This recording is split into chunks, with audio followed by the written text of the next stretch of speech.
City हलचल पर खबरों के सफरनामे में बस इतना ही। मेरठ शहर और आसपास की तमाम खबरों के लिए आप देखते रहिए सिटी हलचल। और तिरंगा यात्रा निकली थी गुरुवार को। संयोजक थे महानगर अध्यक्ष विवेक रस्तोगी और मैं महानगर अध्यक्ष विवेक रस्तोगी की कार्यप्रणाली से बहुत अच्छी तरीके से परिचित हूँ। कोई भी महानगर अध्यक्ष हो, निजाम किसी के पास हो, विवेक रस्तोगी एक साधारण कार्यकर्ता की तरह काम करते थे। और आज भी तिरंगा यात्रा के दौरान जो हम डिस्कशन करने जा रहे हैं उसमें यही बात उठाएंगे। जब विवेक रस्तोगी सभी के आयोजनों में एक साधारण कार्यकर्ता की तरह काम करते थे, फिर बीजेपी की इस तिरंगा यात्रा में जो गुरुवार को बच्चा पार्क से लेकर बेगमपुर चौपले तक निकली थी, उसमें बड़े बड़े चेहरे क्यों गायब थे? जी हाँ, जरा आप सोच लीजिए। बड़े बड़े चेहरे सभी नदारद थे। 3 तो पूर्व महानगर अध्यक्ष मुझे देखने को नहीं मिले। जी हाँ, और उनमें से एक तो पुराने हैं, लिसाड़ी साहब, दूसरे अपने सुरेश जैन ऋतुराज जी और मुकेश सिंघल। ये 3 लोगों का चेहरा मुझे देखने को नहीं मिला। चरण सिंह लिसाड़ी बहुत ही वयोवृद्ध और सीनियर हैं, वो भी नज़र नहीं आए। जयकरण गुप्ता भी नज़र नहीं आए और भी बहुत सारे चेहरे नज़र नहीं आए। वो अलग बात है, मेरठ और हापुड़ के सांसद के प्रतिनिधि सनी गुप्ता और डॉक्टर दीपक गुप्ता तो शामिल थे और सांसद अरुण गोविल शामिल नहीं थे। वो अलग बात है। जो राज्यसभा सांसद हैं, मुख्य सचेतक हैं डॉक्टर लक्ष्मीकांत वाजपेयी, वो शायद कहीं और बिजी होंगे। लेकिन इस पूरे बीजेपी के तिरंगा यात्रा में जितनी भीड़ आनी चाहिए थी उतनी भीड़ नहीं आई और इस यात्रा को संभालने की जिम्मेदारी महेश बाली को दी गई थी, जो खुद महानगर अध्यक्ष के दावेदार थे। और वो केवल बच्चा पार्क पे ही देखने को मिले और उसके बाद वो पूरी रैली में नजर नहीं आए। हाँ, आजकल तिरंगा यात्रा हो या दूसरी रैलियां हो, इसमें एक बात बीजेपी की इन रैलियों में एक बात तो ज़रूर नज़र आती है कि जो मेरठ कैंट के विधायक हैं अमित अग्रवाल और ऊर्जा राज्य मंत्री हैं सोमेंद्र तोमर, ये दोनों तो शुरू होने से लेकर अंत तक इस यात्रा में रहते हैं, हर यात्रा में रहते हैं और अच्छी तरीके से अपना पार्टिसिपेशन दर्ज कराते हैं। लेकिन इसके बाद बहुत सारे लोग आते हैं, चेहरा दिखाते हैं, रस्म निभाते हैं और चले जाते हैं। वो अलग यह बात है कि तिरंगा यात्रा के दौरान ज़्यादातर लोग सिर्फ अपना चेहरा दिखाने के लिए आए थे, तो इसीलिए ये डिस्कशन बनता है। तिरंगा यात्रा, गौरव यात्रा, भारतीय सेना को समर्पित यात्रा, और इस यात्रा में जितनी बीजेपी की यूनिट आनी चाहिए थी वो गायब थी। और सभासदों की बात कर ले, 3-4 सभासदों के जो चेहरे नज़र आते हैं हर आयोजन में, जिसमें संदीप रेवड़ी है, राजीव काला है और सुमित मिश्रा हैं, ये 3-4 चेहरे ही थे, बाकी के चेहरे नज़र नहीं आए।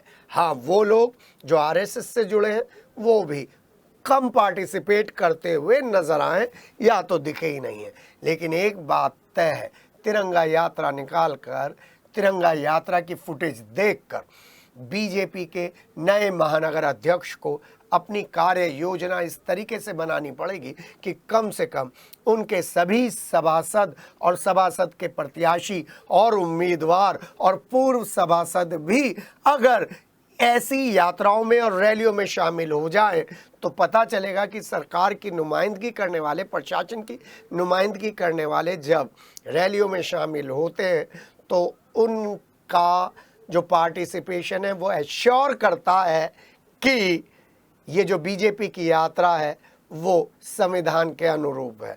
हाँ, सभी लोग गायब हो जाते हैं तो फिर 200, 300, 400 लोगों की यात्रा कोई बीजेपी के लिए बड़ी बात नहीं है। ऐसी तो यात्राएं, ऐसी तो रैली हम देखते ही रहते हैं। सबसे बड़ी बात, अगर एनसीसी के कैडेट्स बीएवी स्कूल के नहीं आते, जो दीपक शर्मा ने शायद, मुझे पूरा नहीं मालूम है, जो दीपक शर्मा ने शायद अरेंज किए हैं, तो रैली में और भी कम लोग शामिल हो जाते।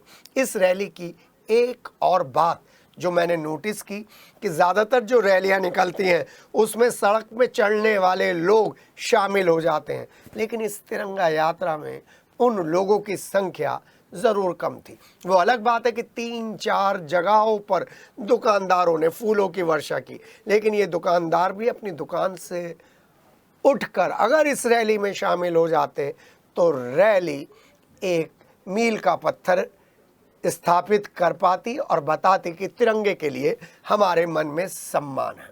हम इसी तरीके की राजनीतिक चर्चा करते रहेंगे, और जब राजनीतिक चर्चा करेंगे तो बीजेपी की तो बात करेंगे, लेकिन विपक्ष की पार्टियों की भी बात करेंगे। विपक्ष की पार्टियों को लगता है कि बीजेपी को हराने के लिए जनता ही सामने आएगी, उनको कोई एफर्ट्स करने की ज़रूरत नहीं है। इसलिए ना तो कांग्रेस की तरफ से, ना सपा की तरफ से, बीएसपी का तो मैं नाम ही नहीं लेता हूँ, कोई भी नज़र नहीं आता, ना विरोध दर्ज कराने के लिए, ना जनता के मुद्दे उठाने के लिए। आप कहेंगे सर आप बायस्ड हो गए, अभी तो हमने मंगल पांडे की मूर्ति पर शहीदों को समर्पित एक दिया जलाया था। बिल्कुल दिया जलाया था, लेकिन 4 मुख्य लोगों के अलावा 5वां पुराना कांग्रेसी कोई नज़र नहीं आता है, जिसमें अवनीश काजला हैं, जिसमें रंजन शर्मा महानगर अध्यक्ष हैं, जाहिद अंसारी हैं, और ये सब लोग 3-4 लोग हैं जो नज़र आते हैं, पुराने लोग गायब हो जाते हैं। हाँ, जब अतुल प्रधान सरदना विधायक ज्योतिबा फूले फिल्म देखने जाते हैं तो वो खबर भी मीडिया मिसमैनेजमेंट की भेंट चढ़ जाती है। जी हाँ, हम ये बात क्यों कर रहे हैं, डिस्कशन क्यों कर रहे हैं? हम इसलिए डिस्कशन कर रहे हैं कि जनता जागरूक होगी, विभिन्न पार्टियों की आइडियोलॉजी समझेगी, उसके साथ जुड़ेगी, तभी वोटों का जो बढ़ना है, वोटों को जो डालने की प्रवृत्ति है वो बढ़ेगी। जितने ज़्यादा वोट बढ़ेंगे उतनी सरकार के लोकतांत्रिक मूल्यों में लोगों की आस्था बढ़ेगी, क्योंकि वोट डालने के लिए लोगों को सड़क पर आना ज़रूरी है, वोट डालने के लिए लोगों को विभिन्न पार्टियों की आइडियोलॉजी जाननी ज़रूरी है, और कौन से मुद्दे पर समर्थन करना है, कौन से मुद्दे पर विरोध करना है, इसका जो हमें रिपोर्ट कार्ड के ज़रिए अवलोकन करना है वो हम भीड़ से करते हैं। फिलहाल तिरंगा यात्रा एवरेज थी, बुरा मत मानिएगा महानगर अध्यक्ष साहब, तिरंगा यात्रा आपके कद्दावर व्यक्तित्व के अनुसार नहीं थी। आप कार्यकर्ताओं को लेकर चल रहे हैं तो कार्यकर्ताओं के लिए आपको गाइडलाइन एक इस तरीके से फ्रेम करनी पड़ेगी कि सभी को आकर चेहरा दिखाना पड़े।